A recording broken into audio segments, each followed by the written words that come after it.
Marcelo, Dante, ihalo nyo ang drogang yan doon sa i-deliver ng mga Montenegro. Isasama natin yan sa ibibigay natin sa Macau Triad. Iba ka, senyor.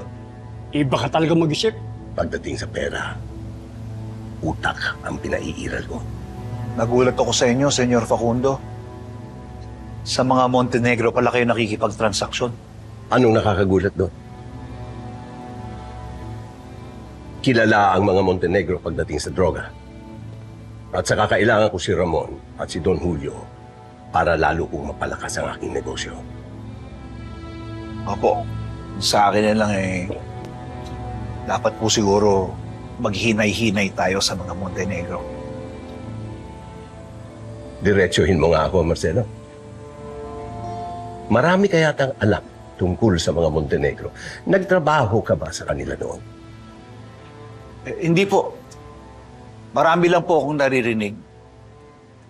Kilala po sila bilang magiging makapangyarihan at malakas. Pero marami rin po akong naririnig tungkol sa kanila na sila'y mga tuso at traidor. Salamat sa malasakit. Pero mas kilala mo ako. Alam mong hindi ako magpapaisa sa kanila o sa kahit na sino.